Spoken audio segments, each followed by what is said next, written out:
Seriously అంటే మీరు మీ మీ పోరాట స్ఫూర్తి చూసిన తర్వాత చాలా మందికి ఉమెన్ కమిషన్ ఉన్నట్టు మనకు కూడా ఖచ్చితంగా ఏదో ఒకటి వస్తుంది అనే ఒక హోప్ అయితే, జస్ట్ ఒక ఐడియా అయితే జనరేట్ అయింది అందరి మైండ్స్ లో. సో అది రావాల్సిన అవసరం కూడా ఉంది. సో సందర్భం వచ్చింది కాబట్టి అడుగుతున్నాను. సో మీరే చూసే ఉంటారు జానీ మాస్టర్ గారి కేసు గురించి. అంటే ఇప్పుడు ఆమె ఓకే పోక్సో చట్టం ఇన్ని యాడ్ చేశారు, కార్నర్ చేశారు కంప్లీట్ గా. మనం కూడా పూర్తిగా చెప్పలేం, మేబీ ఆయన మీద అపరాధం ఉండొచ్చు, నిరపరాధ అయి ఉండొచ్చు.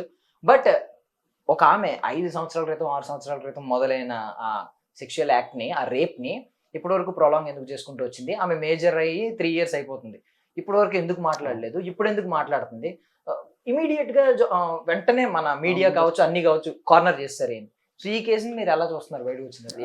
ఇప్పుడు మీరు అడిగిన క్వశ్చన్లన్నీ ఆవిడ సమాధానం చెప్పాల్సిన క్వశ్చన్లు, మనం తెలుసుకోవాల్సిన క్వశ్చన్లు. ఇవి ఖచ్చితంగా కొంత డౌట్కి తావిస్తాయి. బట్ ఆవిడ గురించి నేను మంచిగానే విన్నాను.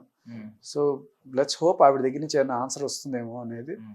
బట్ ఏదైనా ఒకటి జరిగితే సరే, కొట్టాడు, తిట్టాడు, లేకపోతే తన కెరీర్లో డెవలప్ కాకుండా అడ్డం పడ్డాడు, ఇలాంటివన్నీ నిజాలు అనుకుందాం. కానీ ఈ 376 అత్యాచారం ఏదైతే ఉందో అది నిజమా కాదా అనేది చాలా ఇంపార్టెంట్. సో దీనివల్ల ఈ కేసులు పెడుతుంటారు చాలామంది. మనం ఇంతకుముందు దాంట్లో కూడా అదే చూసాం.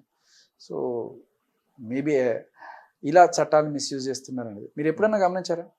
ఒక మగాడు వెళ్ళి ఇట్లా ఒక అమ్మాయి ఇప్పుడు ఏదో ఒక ఉద్యోగం కావచ్చు, లేకపోతే నేను మంచి డైరెక్టర్ని, నీకు హీరో ఛాన్స్ ఇస్తాను, నువ్వు నాతో ఉండు అని చెప్పిందని ఒక మగాడు వెళ్ళి పోలీస్ స్టేషన్లో కంప్లైంట్ పెడితే తీసుకుంటారా? నవ్వుతారు, మీడియా కూడా నవ్వుతుంది. మన అబ్బాయిలే కమెంట్స్ కామెడీగా పెడుతూ ఉంటారు. సో సమానత్వం అనేది ఇక్కడ చాలా ఇంపార్టెంట్. అది రావాలి. జరుగుతున్నాయి ఇలాంటివి, మీకు తెలుసో లేదో నిజంగా జరుగుతున్నాయి ఇలాంటివి.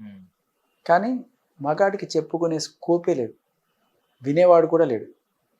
మీరు చెప్తున్నారు కదా, మీడియా వాళ్ళు పట్టించుకోరు, పోలీసులు పట్టించుకోరు, ఏమైనా జరగదు. సో వాళ్ళకి రావాలి ఖచ్చితంగా ఒకరోజు. దానికోసం ఖచ్చితంగా పోరాటం ఉంటుంది. అది నా చేతనైంది చేసి తర్వాత నా ఎంటర్టైన్మెంట్ నేను చేసుకుంటాను. ఈ టాపిక్ కరెక్ట్ గా మాట్లాడారు. దీని గురించే మాట్లాడుతున్నాను. అంటే మీరు పాపం మీ బిజీ స్కెడ్యూల్, పాపం బయట లోపల ఉండి ఫ్యామిలీకి దూరంగా ఇన్నాళ్ళు ఉండి ఇప్పుడు వచ్చారు, మీ బాబు పుట్టాడు, చేతిలోకి తీసుకున్నారు, ఈ బాధ్యతలన్నీ మీద ఉన్నాయి. స్టిల్ ఆ భాష ఎప్పుడైతే ఆ పోరాట యోధుడు ఉన్నాడో ఆయన మళ్ళీ వెనక్కి వచ్చి ఈ కేసులో కూడా అసలు నిజాలు ఏంటని తెలుసుకునే ప్రయత్నం అయితే మీరు చేస్తారా? నేను ఒకటి అనుకుంటా, నేను ఏది చేయాలనుకో దేవుడు లేకపోతే సిచ్యువేషన్ నన్ను అట్లా నడిపిస్తుంది. దీనికి ఇంతకుముందు కూడా రాజ్ తరుణ్కి నాకు పెద్ద సంబంధం లేదు. ఊరికే ఆయన ఎవరో నేనెవరో, నేను దీంట్లోకి ఎందుకు వచ్చాను, నేను ఆయనకి దిస్ ఈస్ హ్యాపెనింగ్. ఏదో ఒక మంచి కాజ్ కోసం మనల్ని దేవుడు అలా నడిపిస్తాడు, మనం అది తీసుకోవాలి ఖచ్చితంగా. సో మేబీ అందుకే నాకు ఇవాళ ఇంత మంచి పేరు రావడం, ఇవన్నీ కూడా మంచి కోసం పనిచేసినప్పుడు ఖచ్చితంగా మంచి పేరు వస్తుంది. అది మనం చూసామంత.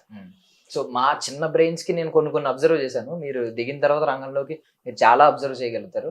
2 years బ్యాక్ కూడా ఒక ఇంటర్వ్యూ, సినిమాలో ఒక ఆమె హీరోయిన్ గా యాక్ట్ చేసింది అనమాట, చిన్న సినిమాలో.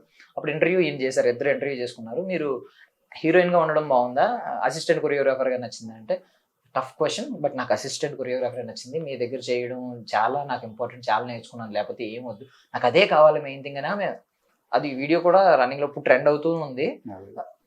ఇలా మాట్లాడిన అమ్మాయి ఎందుకు మొత్తం అప్పుడు కనీసం హింట్ అయినా ఇవ్వాలి అట్లీస్ట్, లేదంటే పాజిటివ్ గా మాట్లాడకూడదు. నాకు ఈ Darshan this is too early, నేను ఇంకా ఏం జడ్జ్ చేయలేను. ఎందుకంటే అమ్మాయి గురించి కొంచెం మంచిగానే విన్నాను నేను.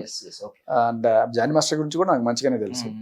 మధ్యలో ఏదో జరిగింది, బట్ ఏది జరిగినా ఆ జరిగిన దానికి తప్పుడు సెక్షన్లు పెడితే భాష వస్తాడు.